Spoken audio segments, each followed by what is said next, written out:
Sarah Martinez had learned to ignore the stares.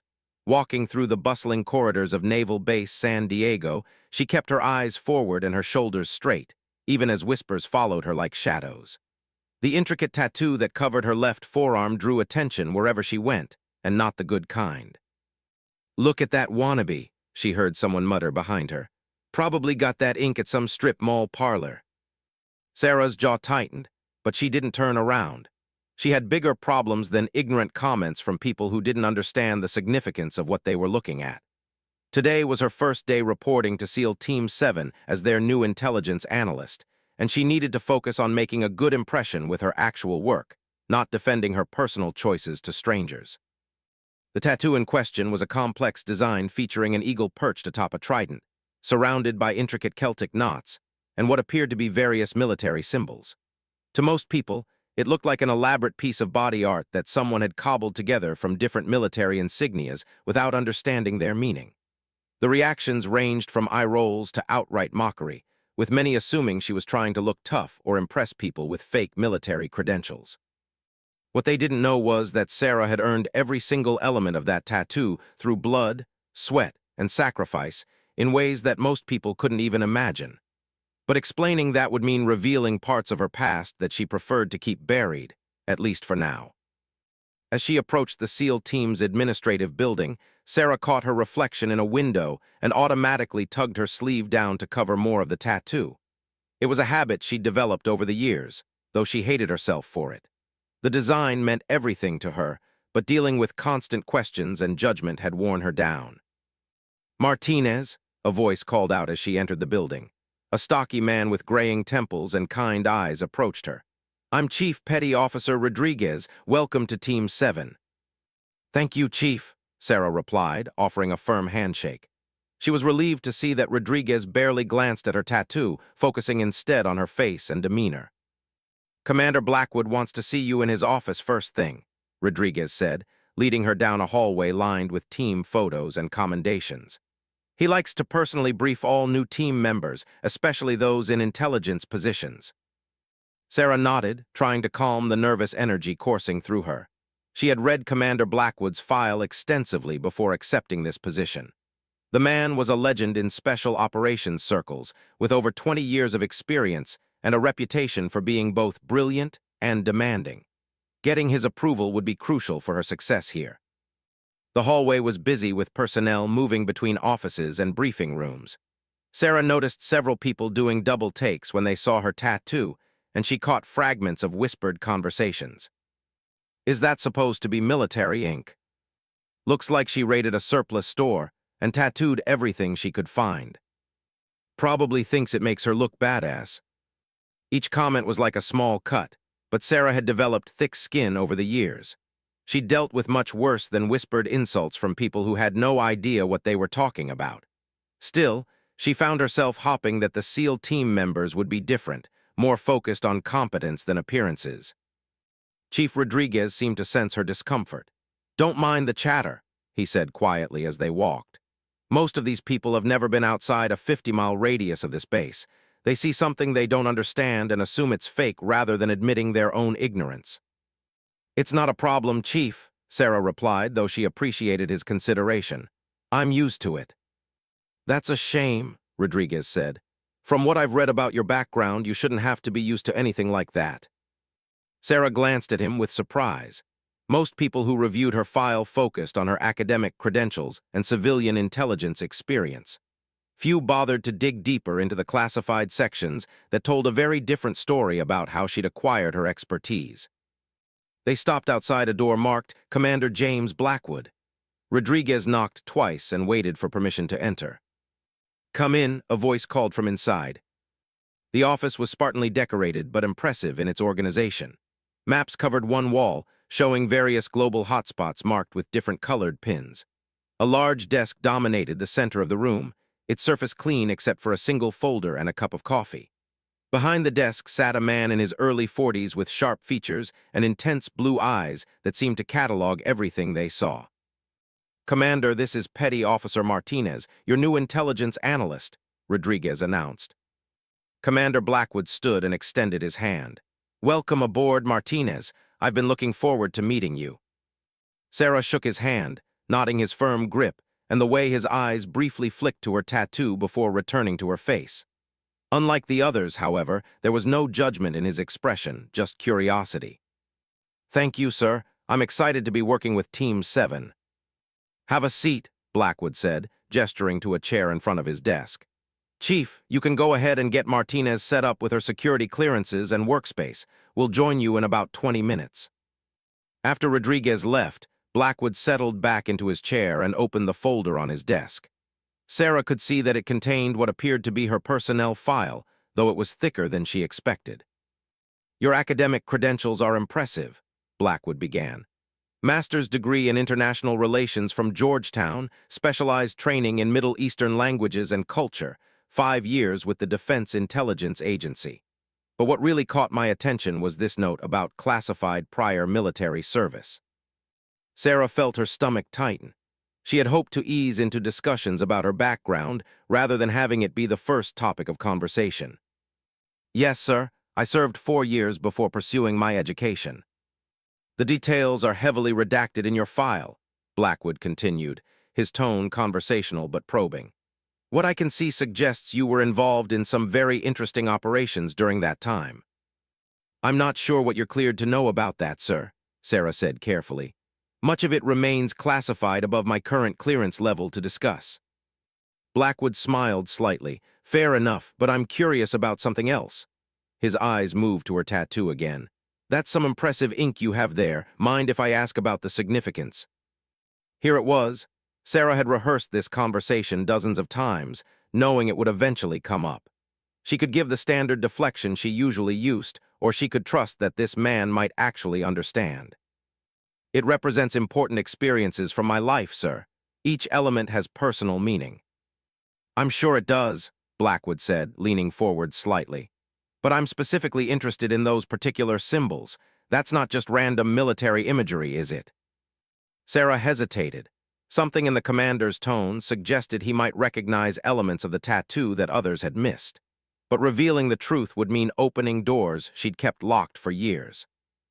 "No, sir, it's not random. Would you mind rolling up your sleeves so I can get a better look?" The request was polite but carried the weight of an order. Sarah slowly pushed her sleeve up, fully revealing the intricate design that covered her forearm. Blackwood studied it intently, his expression growing more focused with each passing second. The tattoo was indeed complex. The central image showed an eagle with wings spread wide, its talons gripping a trident that extended down toward her wrist. Surrounding this were Celtic knots that formed intricate patterns, interwoven with smaller symbols that included what appeared to be various unit insignias, coordinates, and dates. The artwork was clearly professional, with sharp lines and perfect shading that spoke to both artistic skill and significant financial investment. "This is remarkable work," Blackwood said quietly. "Where did you have it done?" "A shop in Virginia Beach," Sarah replied. "The artist specializes in military pieces." "I'll bet he does." Blackwood's eyes were still moving over the different elements of the design. "These coordinates here along your wrist, do they represent specific locations?" Sarah's heart began to race. Most people assumed the numbers were dates or random digits added for aesthetic purposes.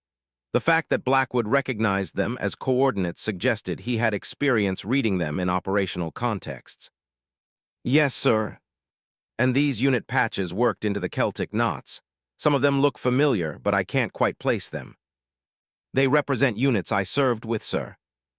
Blackwood was quiet for several long moments, studying the tattoo with the intensity of someone analyzing an intelligence report.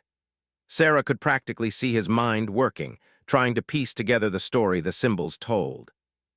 "Martinez," he said finally, "I'm going to ask you a direct question, and I need you to give me a straight answer. This tattoo isn't just about your regular military service, is it?" Sarah met his gaze steadily. "No, sir, it's not." "How much of your background am I not seeing in this file?" "Quite a bit, sir. As I mentioned, much of it remains classified."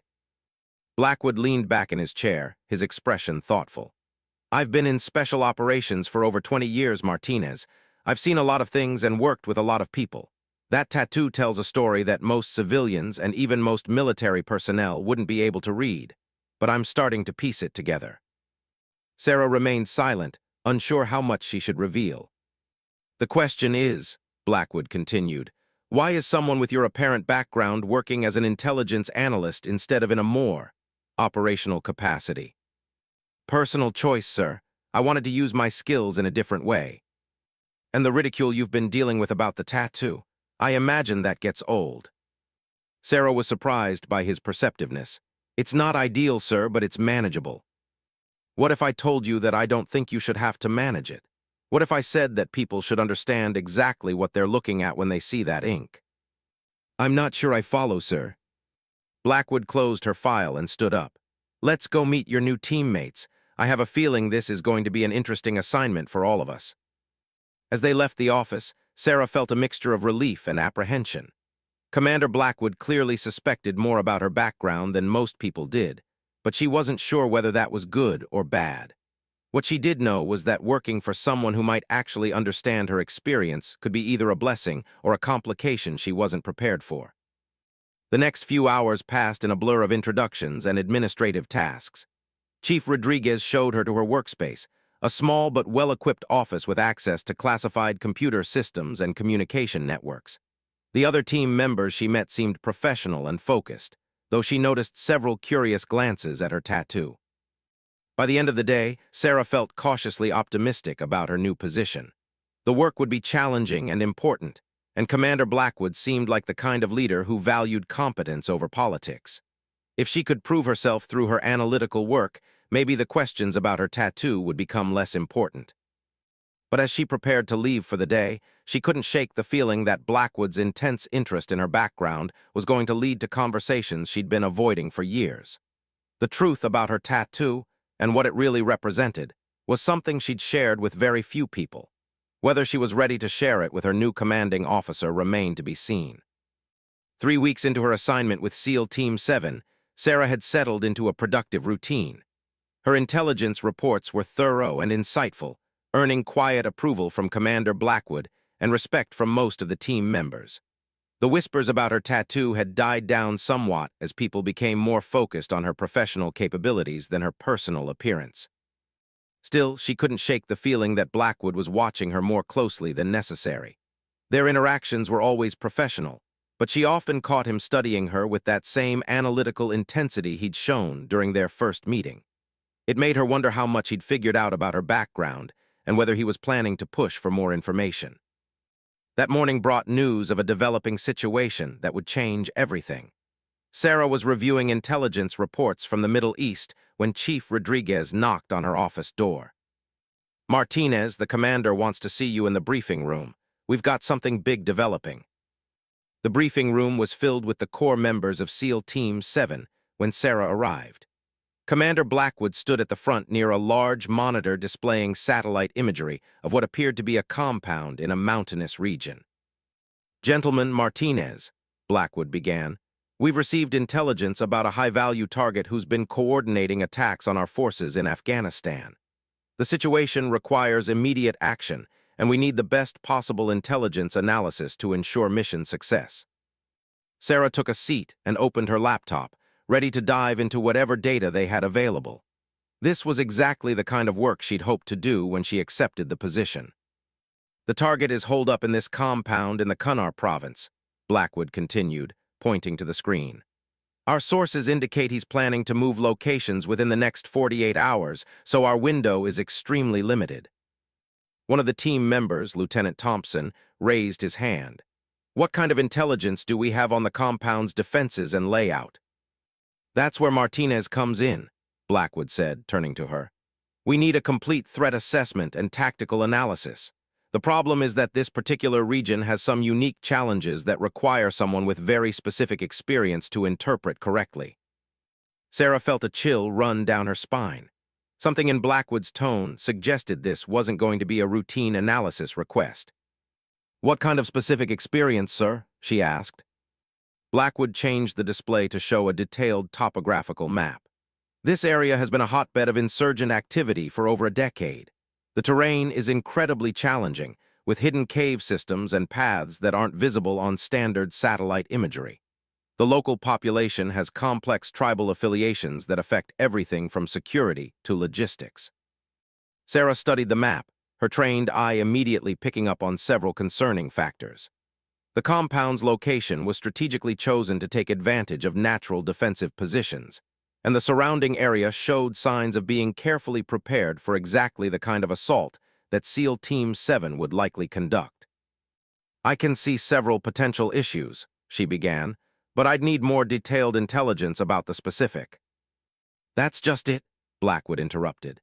"The intelligence we have comes from sources who operated in this exact area during some very sensitive operations several years ago.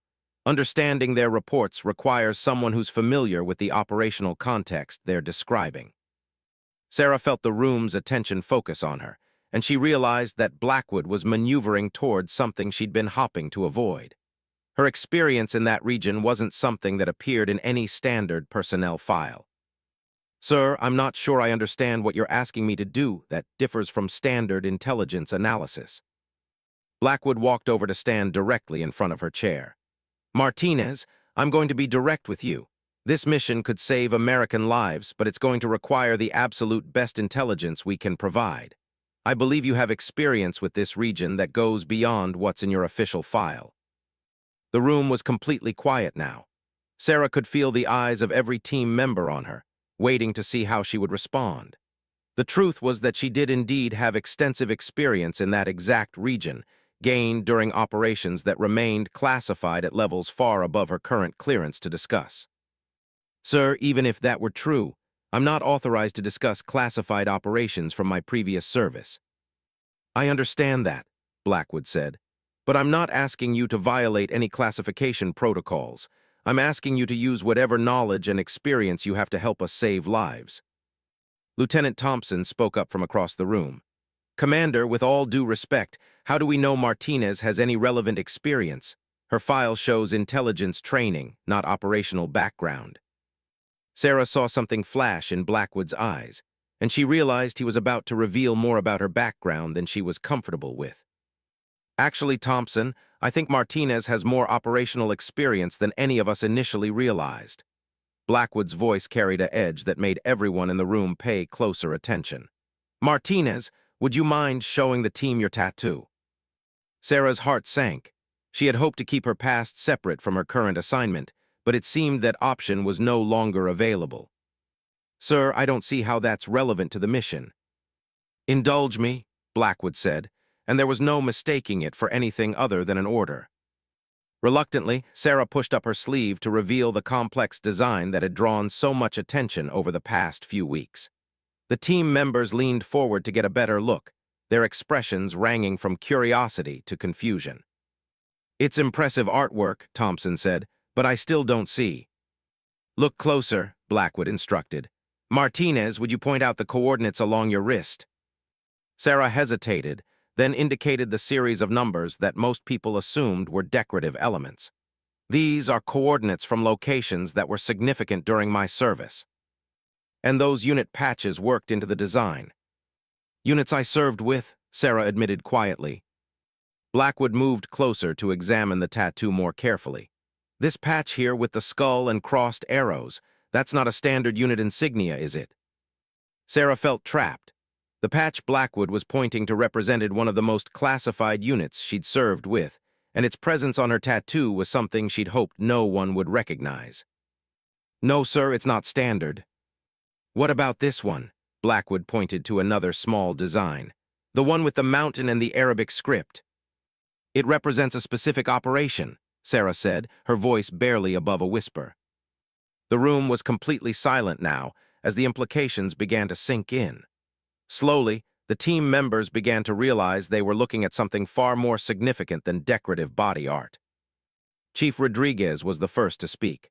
"Martinez, are you telling us that tattoo represents actual combat operations?" "Some of it, yes." Thompson leaned back in his chair, his expression shifting from skepticism to amazement. "How is that possible? Your file shows you as an intelligence analyst."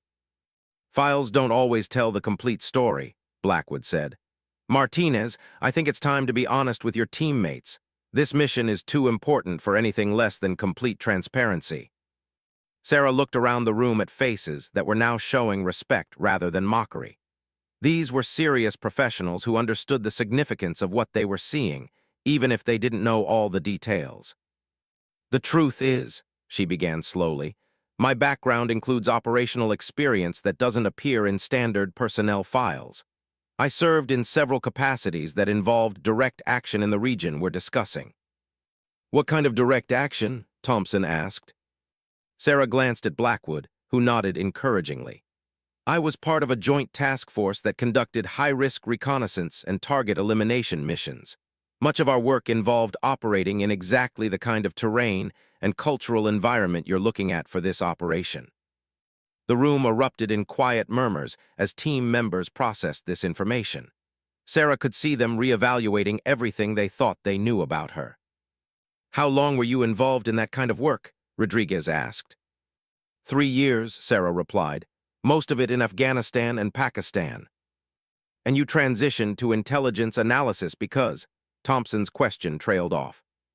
"Personal choice. After several difficult missions, I decided I wanted to contribute to operations in a different way." Blackwood returned to the front of the room. "Now you understand why I believe Martinez's experience is crucial for this mission. She's not just an analyst trying to interpret reports from that region. She's someone who's actually operated in those exact conditions." Lieutenant Peterson, who had been quiet throughout the discussion, finally spoke up. "Martinez, that tattoo represents more military experience than most of us have combined. Why let people ridicule it?" Sarah smiled ruefully. "Because explaining it means revealing classified information that most people aren't cleared to hear. It was easier to let people think what they wanted to think." "But that must have been incredibly frustrating," Rodriguez said. "Having people question your credentials when you've probably seen more action than anyone on this base." "It was," Sarah admitted. "But operational security has to take priority over personal pride." Blackwood pulled up a new display showing detailed photographs of the target compound. "Now that we understand Martinez's background, let's put that experience to work. Martinez, based on your operational knowledge of this region, what are we looking at?" Sarah stood and approached the screen, her analytical mind now fully engaged with material she understood better than anyone else in the room. The compound's layout immediately triggered memories of similar facilities she'd infiltrated during her operational years. "This isn't just a hideout," she said, pointing to specific features in the photographs. "It's a fortress designed by people who understand exactly how American Special Operations Forces conduct raids." "Explain," Blackwood ordered. "Look at the placement of these buildings," Sarah continued, using a laser pointer to highlight different areas. "They're positioned to create overlapping fields of fire that would devastate any team trying a standard assault approach.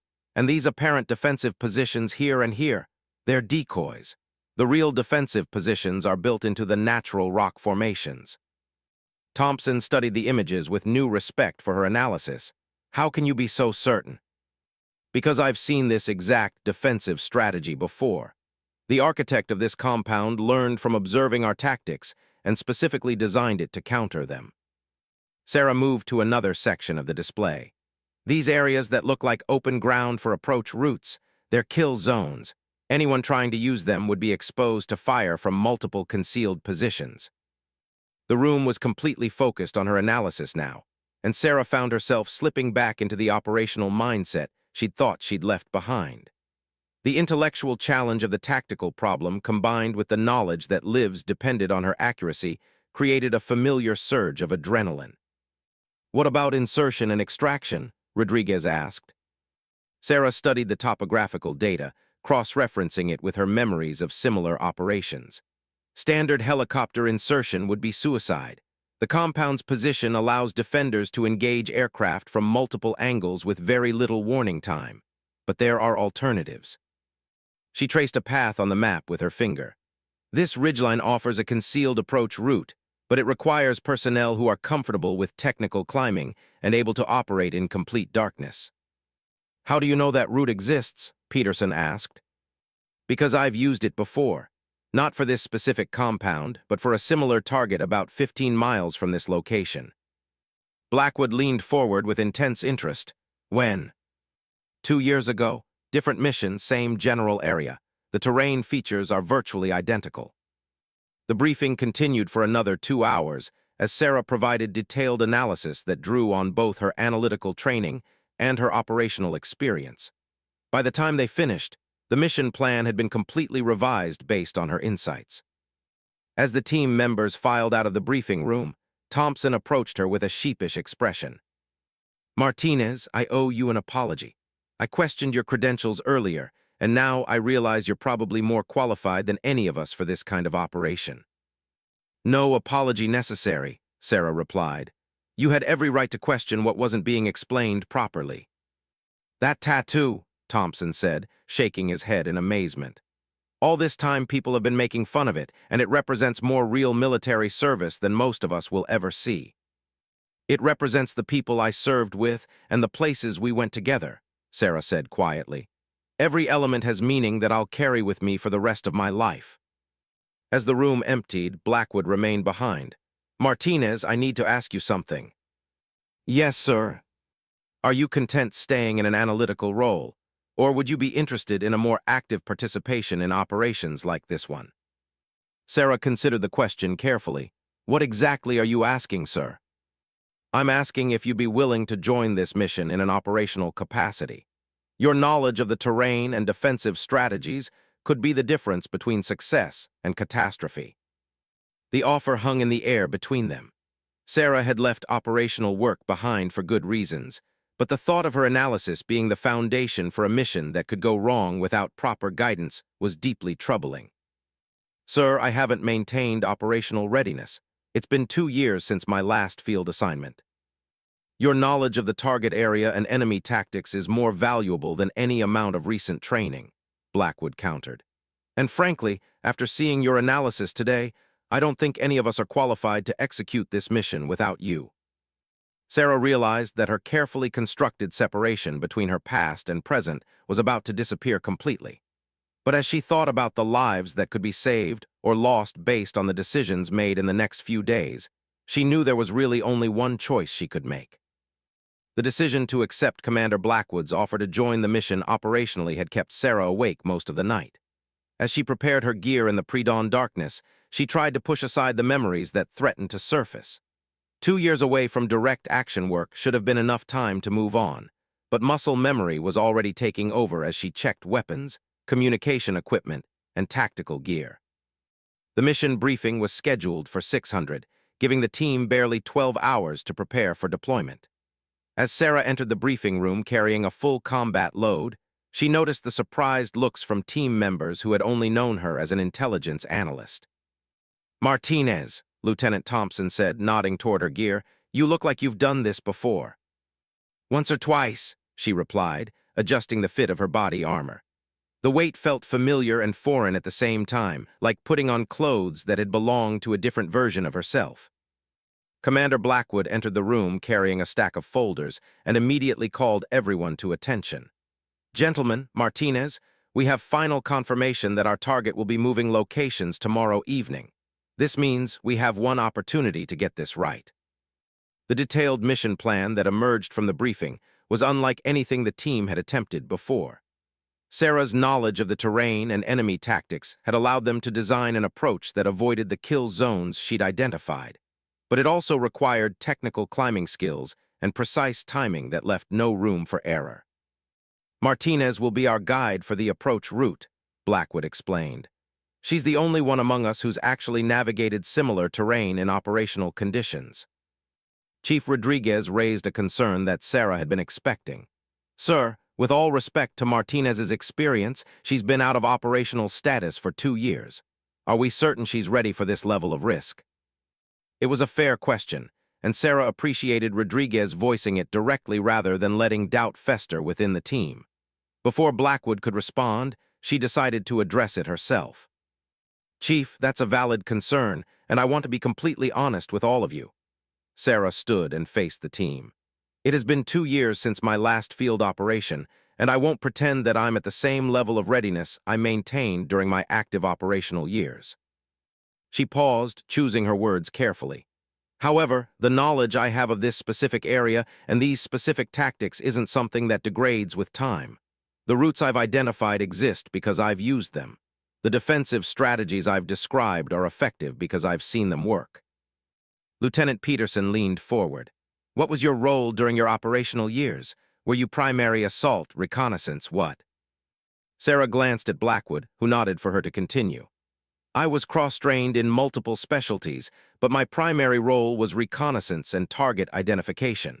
I spent most of my time moving through hostile territory undetected, gathering intelligence that direct action teams could use. Solo operations? Thompson asked, clearly impressed. Usually small teams of 2 or 3 people. The kind of missions where getting spotted meant you probably weren't coming home. The room fell quiet as team members processed the implications of what she was describing. Rodriguez was the first to break the silence. Martinez, that level of operational experience explains why your tattoo includes elements that most of us don't recognize. You were operating at a classification level above standard special operations. Some of it, yes, Sarah confirmed. Blackwood returned focus to the mission details. The point is that Martinez's experience makes this mission possible. Without her knowledge, we'd be going in blind against an enemy who's specifically prepared to counter our standard tactics. The next several hours involved intensive preparation that pushed Sarah's readiness to its limits. Weapons training, communication protocols, and physical conditioning tests all revealed skills that had remained sharp despite her time away from operational work. But more importantly, working closely with the team members revealed something she'd been missing during her analytical work. The sense of purpose that came from being part of a group where everyone's survival depended on everyone else's competence. Your shooting is still solid, Thompson observed after a marksmanship training session. Whatever you were doing during your operational years, you learned it well. Good instructors and lots of practice, Sarah replied, cleaning her rifle with the automatic movements of someone who'd performed the same task thousands of times. Can I ask you something? Peterson said, settling down beside her on the range bench. Why did you leave operational work if you were obviously good at it? Sarah had known this question was coming, and she'd been dreading it. The truth was complicated and painful, involving losses that she still struggled to process even after 2 years. I lost some people who were important to me, she said quietly. After a while, the cost of that kind of work became too high. Peterson nodded understanding. I'm sorry, that's something all of us worry about. The difference is that when you're doing reconnaissance work, especially the kind I was doing, you often work very closely with small teams for extended periods. You become family in ways that are hard to explain to people who haven't experienced it. Thompson, who had been listening from a nearby station, approached with a serious expression. Martinez, can I ask you something directly? Sure. Are you ready for this mission emotionally? I mean, being back in that environment, in that region where you lost people. It was exactly the question Sarah had been asking herself since accepting Blackwood's offer. The honest answer was that she wasn't sure, but she also knew that her knowledge could prevent the loss of more lives. I think so, she said finally, but I appreciate you asking. If I reach a point where I don't think I can function effectively, I'll let the team know. Fair enough, Thompson said. And for what it's worth, having you on this mission makes me feel a lot more confident about our chances. The afternoon brought news that complicated everything. During the final intelligence update, they learned that their target had been joined by several other high-value individuals, turning what was supposed to be a single target elimination into a much more complex operation. This changes everything, Rodriguez said, studying the updated intelligence. We're looking at potentially 8 to 10 targets instead of 1. Blackwood turned to Sarah. Based on your experience, is the mission still viable? Sarah studied the new information, cross-referencing it with her knowledge of the compound's layout and defensive capabilities. The additional targets would require more time on target, which increased the risk of detection and engagement with hostile forces. It's possible, she said carefully, but we'll need to modify our approach and extraction plans significantly. How so? With this many targets, we can't rely on speed to avoid engagement. We need to plan for the possibility of sustained combat during extraction. The team spent the next 3 hours redesigning the mission to account for the new intelligence.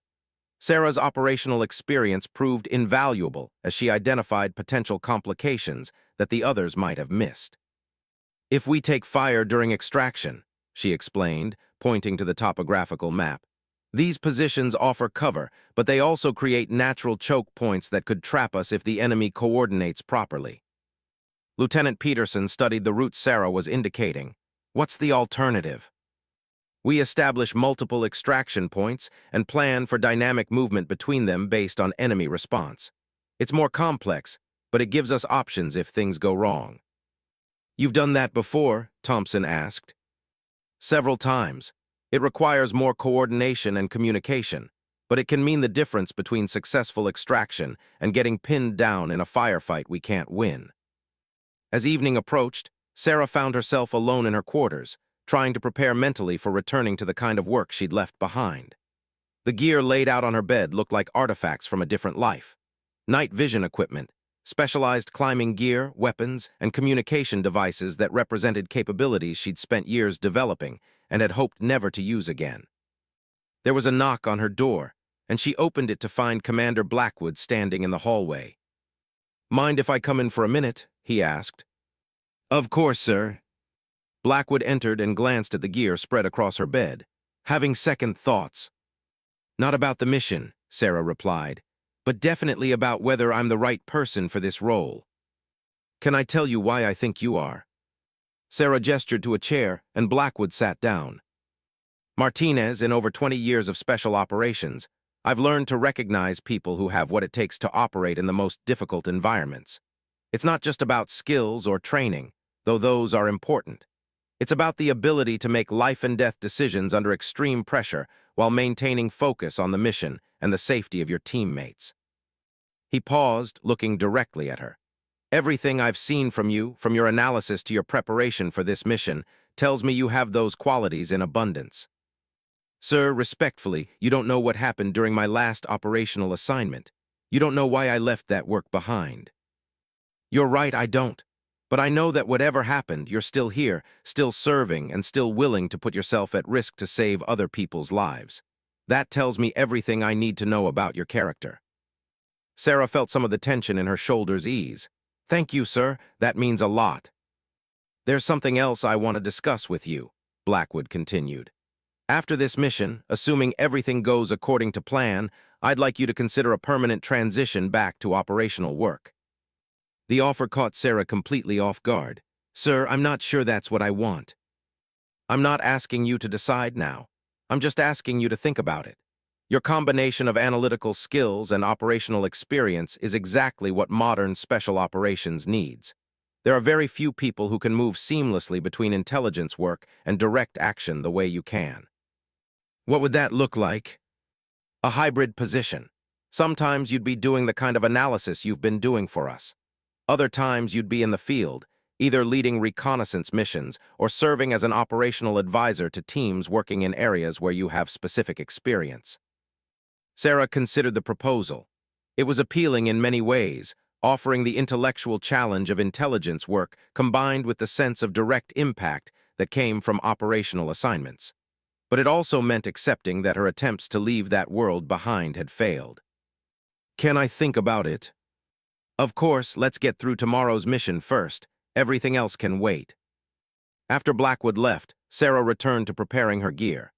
As she checked each piece of equipment, she found herself thinking about the tattoo that had started this entire conversation.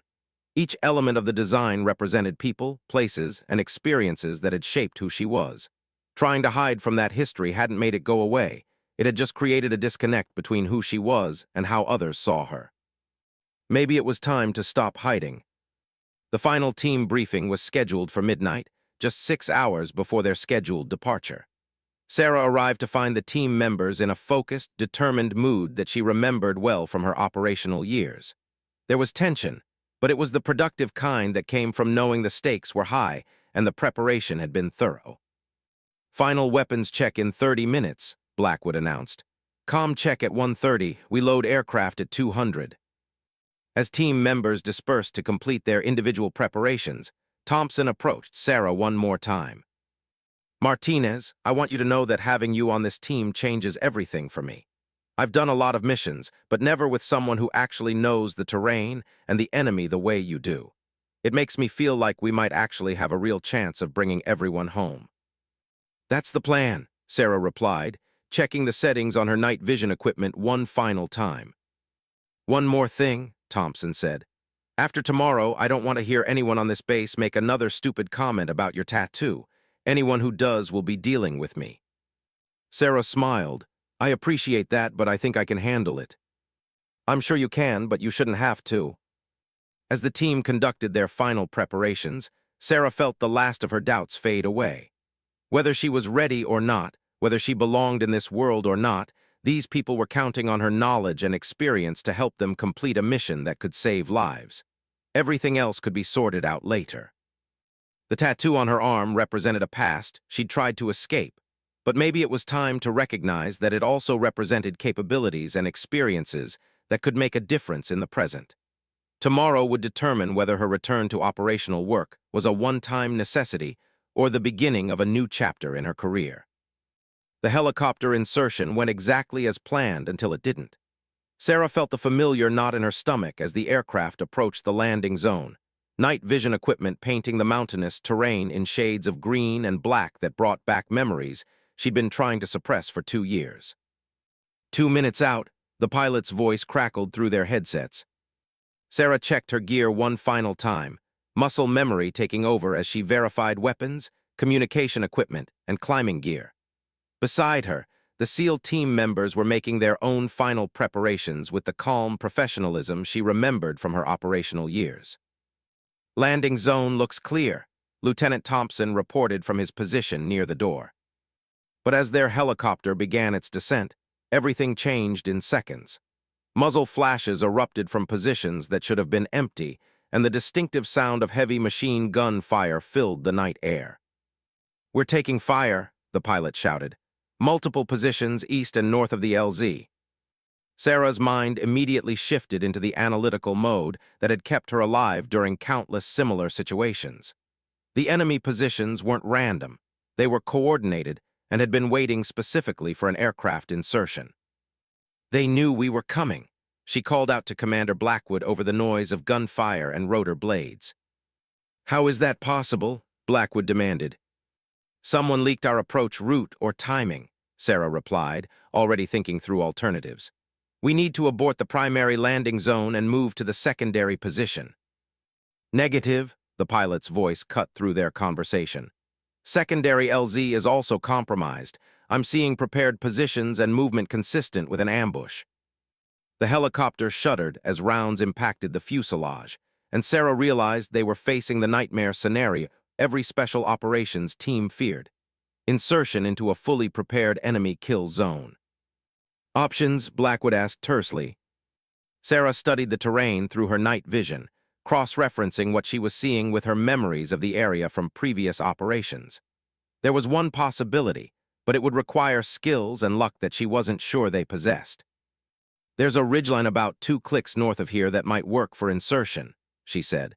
"It's technical terrain that would require fast roping, but it's probably not covered by enemy positions because they wouldn't expect anyone to attempt it." "Why wouldn't they expect it?" Thompson asked. "Because it's a nearly vertical drop onto a rock ledge that's barely wide enough for the aircraft. One mistake and everyone dies." The helicopter shook again as more rounds found their mark. "I need a decision now," the pilot called out. "We can't stay in this fire zone much longer." Blackwood looked at Sarah with the expression of a commander who was about to bet his team's lives on her judgment. "Are you certain about this ridgeline?" "I've used it before, but under different circumstances. It's extremely dangerous, but it might be our only option." "Do it," Blackwood ordered the pilot. The next few minutes tested everyone's skills and courage to their limits. The pilot maneuvered the helicopter through terrain that seemed impossible to navigate in darkness, while enemy fire continued from multiple positions below. Sarah guided them toward the ridgeline she remembered, hoping her 2-year-old memories were accurate and that the terrain hadn't changed. "There," she pointed through the cockpit, "that outcropping about 50 meters ahead." The ridgeline was exactly as dangerous as she described. The helicopter hovered over what appeared to be nothing more than a narrow shelf of rock jutting out from a cliff face, with a drop of several hundred feet to the valley floor below. "Fast rope deployment," Blackwood ordered. "Martinez goes first to establish the landing zone." Sarah's heart hammered as she prepared to rope down onto terrain she hadn't seen in 2 years. If she was wrong about the stability of the rock ledge, or if her memory had failed her about its dimensions, the entire team would be in mortal danger. She went over the side and descended through empty space, the helicopter's downdraft threatening to slam her into the cliff face. When her boots finally touched solid rock, she immediately began assessing whether the ledge could support the entire team's weight. "Good contact," she radioed back to the aircraft. "Ledge is stable, send the next man." One by one, the team members descended onto the narrow outcropping. The space was barely wide enough for all 6 of them, but it was out of sight from the enemy positions that had compromised their primary insertion point. "Outstanding work, Martinez," Blackwood said quietly as the helicopter disappeared into the darkness. "Now how do we get to the target from here?" Sarah was already studying the terrain with her night vision, comparing what she was seeing with her mental map of the area. The route to the target compound would be more difficult from this position, but it would also allow them to approach from an angle that the enemy clearly hadn't anticipated. "We climb," she said simply. "There's a route up this cliff face that leads to a plateau about 300 meters above us.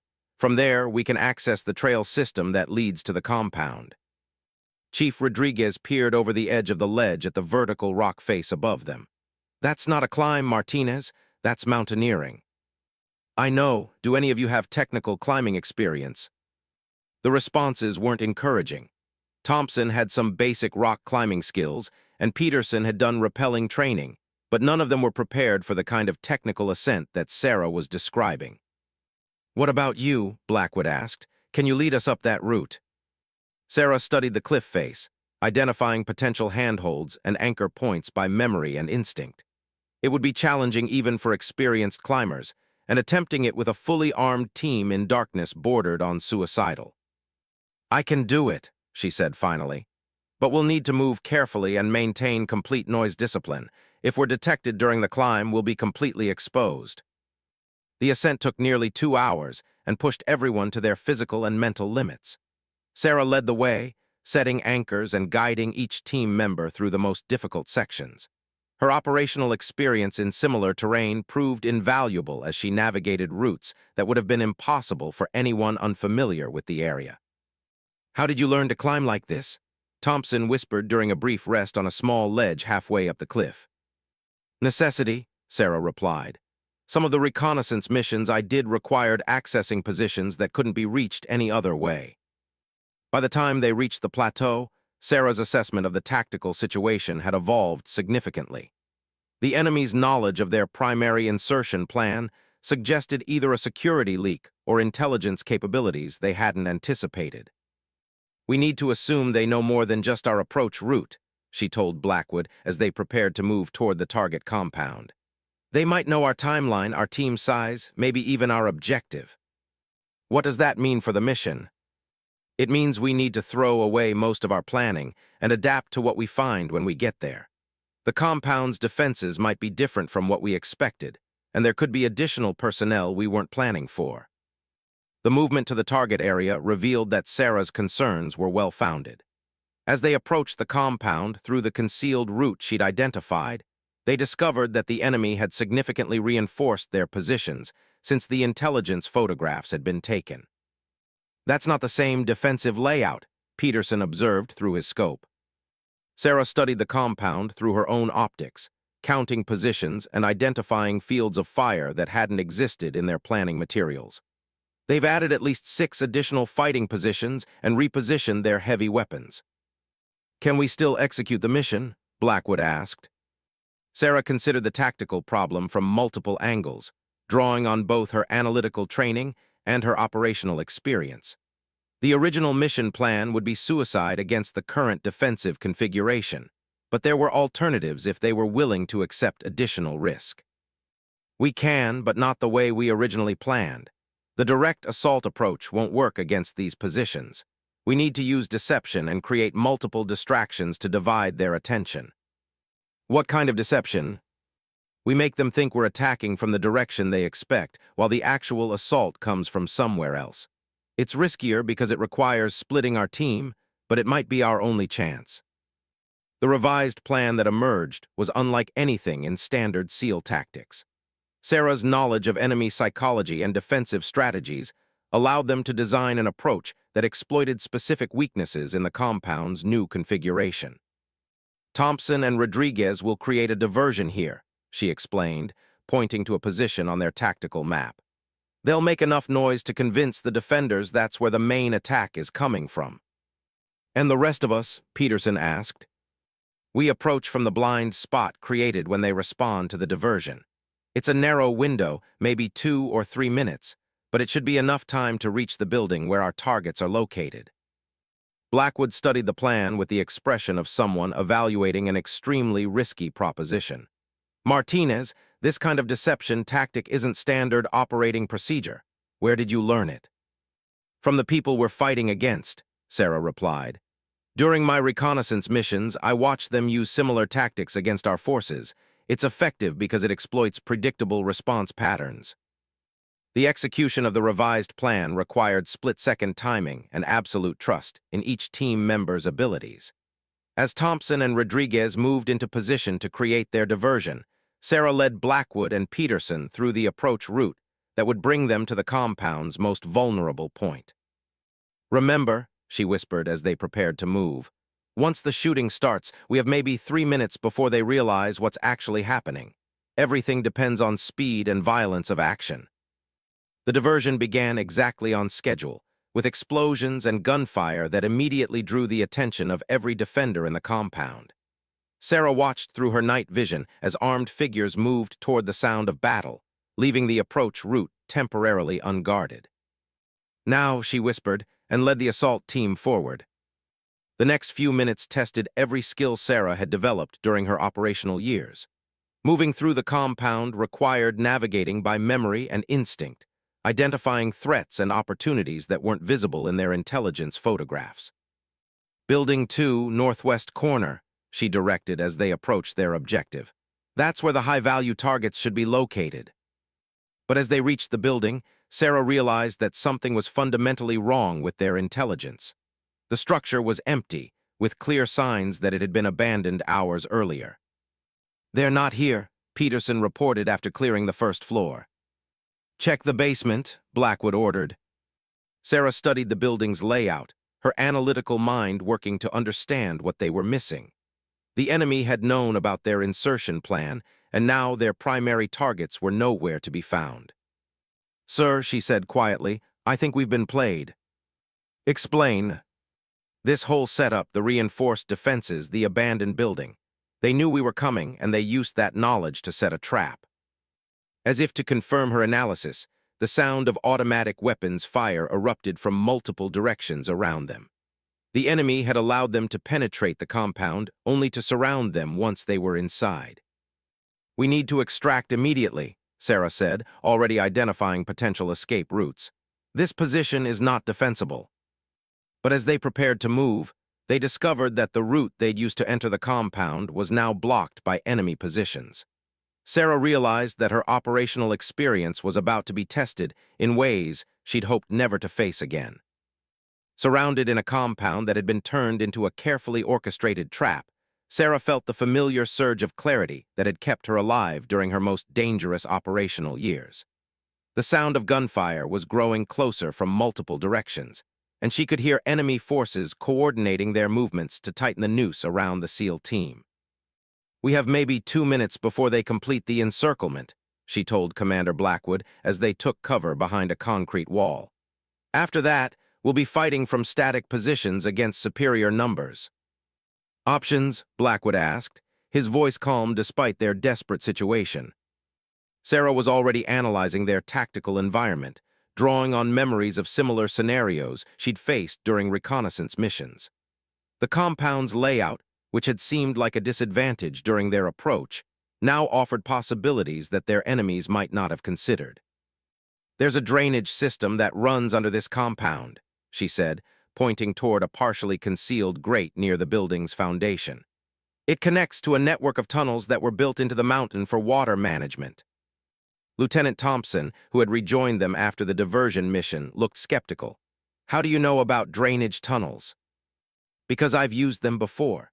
2 years ago, during a reconnaissance mission in this area, those tunnels provided emergency extraction when a similar operation went wrong. Chief Rodriguez was monitoring their radio communications and looked up with concern. Martinez, if you used those tunnels for extraction before, won't the enemy know about them too? It was exactly the right question, and Sarah had been hoping someone else would think to ask it. They might, but they also might not, depending on how much intelligence they have about my previous operations in this area. What happened during that previous mission? Blackwood asked. Sarah hesitated, knowing that explaining the full context would mean revealing details about operations that remained classified. But with enemy forces closing in from multiple directions, operational security seemed less important than keeping the team alive. My team was conducting surveillance on a high-value target when we were compromised. 3 of us went into those tunnels. Only 1 came out. The weight of that revelation hung in the air for a moment before Peterson spoke up. Martinez, are you sure you can navigate those tunnels in the dark? I'm sure I can find the entrance and the general direction we need to go. Beyond that, we'll be improvising. The sound of approaching footsteps and shouted commands in the local dialect indicated that their time for discussion had run out. Sarah could identify at least 3 groups of enemy fighters moving to surround their position. It's the tunnels or a last stand here, she said bluntly. And based on what I'm hearing, a last stand won't last very long. Blackwood made the decision with the speed and decisiveness that had made him a successful special operations commander. We go with the tunnels. Martinez leads, Thompson and Peterson follow, Rodriguez and I bring up the rear. Moving to the drainage grate required crossing 20 meters of open ground that would expose them to enemy observation. Sarah studied the compound's lighting and shadow patterns, identifying a route that would minimize their visibility. We move individually at 30-second intervals, she instructed. I go first to open the grate and confirm the tunnel is accessible. Don't follow until I signal all clear. The dash across open ground brought back memories of countless similar movements during her reconnaissance years. Sarah reached the drainage grate and immediately began working to remove the heavy metal cover, using techniques she'd learned for accessing concealed positions. The tunnel beneath was exactly as she remembered, a concrete-lined passage barely wide enough for 1 person, with a slight downward slope that led deeper into the mountain. The air was stale and humid, carrying the musty smell of standing water and decades of accumulated debris. Clear, she whispered into her radio, and watched as Thompson began his movement across the open ground. Within 3 minutes, all 5 team members had made it to the tunnel entrance. Sarah led them into the underground passage just as enemy forces reached the area they had been defending. Stay close and maintain physical contact with the person in front of you, Sarah instructed as they began moving through the tunnel. There are several branch passages, and getting separated down here could be fatal. The movement through the drainage system tested everyone's ability to function in extreme stress conditions. The tunnel was claustrophobic, forcing them to move in single file through spaces that were barely wide enough for their equipment. Sarah navigated by memory and intuition, feeling for landmarks she remembered from her previous escape. How far? Thompson whispered after they'd been moving for nearly 20 minutes. Maybe another 10 minutes to reach the main junction, Sarah replied. From there, we can access tunnels that lead outside the compound's perimeter. But when they reached the junction, Sarah remembered, they discovered that the tunnel system had been partially collapsed since her last visit. Rubble and debris blocked the passage that should have led to their escape route. This is new, she said, studying the obstruction with her flashlight. This tunnel was clear when I used it before. Rodriguez examined the rubble with an engineer's eye. This wasn't a natural collapse. Someone deliberately blocked this passage. The implications were immediately clear to everyone. The enemy's knowledge of their plans extended beyond their insertion route and timing. Someone had provided detailed intelligence about the escape routes Sarah might use based on her previous operations in the area. They know about your history here, Blackwood said grimly. They've been planning for the possibility that you'd return. Sarah felt a chill that had nothing to do with the underground temperature. The level of intelligence preparation they were facing suggested someone with access to highly classified information about her previous missions. There's another route, she said after studying their options. but it's more dangerous and leads to a different extraction point. How much more dangerous? Peterson asked. The tunnel runs directly under the compound's main defensive positions. If they detect us moving through it, they can trap us underground with no possibility of escape. The team was quiet for a moment as everyone considered their options. They could attempt to fight their way back through the compound, but that would mean facing superior numbers in prepared positions. Or they could trust Sarah's knowledge of an alternative route that might get them killed just as easily. "What's the extraction point for the alternative route?" Blackwood asked.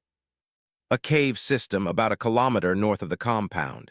It connects to the same ridge line where we originally inserted, but from a different angle." Thompson checked his GPS unit. "That would put us about 2 clicks from our designated extraction coordinates." "Which means we'd need to coordinate a new pickup with our air support," Rodriguez added. Sarah realized that the success of their escape would depend not just on navigating the underground route, but on their ability to communicate with friendly forces while avoiding detection by an enemy that seemed to anticipate their every move. "There's something else we need to consider," she said. "Whoever provided intelligence about my previous operations might also know about our extraction plans." "Meaning our helicopter pickup could be compromised too," Blackwood concluded. "It's possible." The commander thought for a moment, weighing their limited options against an enemy that seemed to stay one step ahead of their planning. "We stick with the tunnel route," he decided. "If our extraction is compromised, we'll deal with that when we reach the surface." The alternative tunnel route proved to be everything Sarah had warned it would be. The passage was narrower than the drainage tunnel, forcing them to crawl in some sections. Worse, the sound of their movement echoed in ways that made stealth nearly impossible. "Stop," Sarah whispered after they'd been moving for about 15 minutes. Above them, she could hear footsteps and voices as enemy personnel moved through the compound. The tunnel was directly beneath one of the main defensive positions, exactly as she'd predicted. They waited in complete silence for nearly 10 minutes as guards passed overhead. Sarah used the time to study the tunnel's construction and condition, looking for signs of structural weakness that might indicate potential collapse points. "The concrete here is older than in the drainage system," she observed quietly. "This section probably dates back to the original construction of the compound." "Is that good or bad?" Thompson asked. "It means the tunnel is more likely to remain stable, but also that it's probably been here long enough for the current occupants to know about it." As if to prove her point, they began to hear sounds of movement from somewhere behind them in the tunnel system. Someone was following their route, and the acoustic properties of the underground space made it impossible to determine how far away the pursuit might be. "We need to move faster," Sarah said, abandoning the careful pace they'd been maintaining. The final section of the tunnel route required navigating a series of intersections and branch passages that Sarah remembered only vaguely from her previous escape. Each choice point represented a potential wrong turn that could lead them deeper into the mountain instead of toward the surface. "This way," she said at a junction where 3 tunnels converged. Her decision was based more on instinct than memory, but it felt right in ways that were difficult to explain. The tunnel began to slope upward, and Sarah could detect changes in air pressure that suggested they were approaching an opening to the surface. But she could also hear their pursuers getting closer, and she realized that their escape would come down to a race against time. "Light ahead," Peterson called out softly. Sarah could see it too, natural light filtering down from what appeared to be a cave opening. But as they approached the exit, she heard sounds that made her blood run cold. Voices speaking in the local dialect, and the distinctive sound of weapons being prepared for combat. "They're waiting for us," she whispered to Blackwood. The cave opening was guarded, just as their original insertion point had been compromised. The enemy's intelligence about their capabilities and likely responses was proving to be nearly perfect. "Can we go back?" Rodriguez asked. The sounds of pursuit from behind them answered that question. They were caught between enemy forces ahead and behind, with no way to retreat and no way to advance without fighting. "This is it," Sarah said grimly. "We fight our way out or we don't get out at all." But as they prepared for what seemed like a hopeless assault against prepared positions, Sarah noticed something that their enemies might have overlooked. The cave system they were in was more complex than it appeared, with additional passages that weren't visible from the main tunnel. "There might be another way," she said, studying the rock formations near the cave entrance. "What do you see?" "A side passage that leads to what looks like a different exit. It's narrow and it requires climbing, but it might put us above the positions where they're waiting." It was their last chance, and possibly their best chance. Sarah led the team into a passage that was barely wide enough for one person, trusting her memory and instincts to guide them through terrain that could easily become a trap. The climb through the narrow passage took them up through the mountain's interior, following natural formations that Sarah hoped would bring them to an exit point that the enemy hadn't anticipated. Behind them, the sounds of pursuit had stopped, suggesting that their pursuers had either lost their trail or decided to wait at the known exit points. When they finally reached what appeared to be another cave opening, Sarah cautiously moved forward to assess their situation. What she saw filled her with both relief and concern. They were indeed above the positions where the enemy had been waiting, but they were also looking at terrain that would require technical climbing skills to navigate safely. The cave opening led to a cliff face that dropped nearly vertically for several hundred feet. "We're going to need to rappel," she told the team, "and we're going to need to do it while potentially under fire from below." It was exactly the kind of desperate tactical situation that her tattoo represented. Moments where survival depended on skills, courage, and the bonds between people who trusted each other with their lives. As they prepared their climbing gear for what might be the final phase of their escape, Sarah realized that her return to operational work had become something more than just helping with a single mission. She was remembering why she had chosen this life in the first place, and why the experiences represented by her tattoo had been worth the sacrifices they required. "Ready?" Blackwood asked as they prepared to descend into unknown danger. "Ready," Sarah replied, and stepped into empty space with the confidence of someone who had learned to trust her training, her teammates, and herself in the most challenging circumstances imaginable. The descent would determine whether they lived or died, but Sarah knew that whatever happened next, she was exactly where she belonged, serving alongside people who understood that some missions were worth any risk, and that the bonds forged in extreme circumstances were stronger than any challenge they might face. As her feet touched solid ground at the base of the cliff, and she heard the helicopter approaching their new extraction coordinates, Sarah Martinez finally understood that her tattoo had never been something to hide or explain away. It was a declaration of who she was and what she had earned through dedication, courage, and sacrifice. And anyone who had a problem with that simply didn't matter.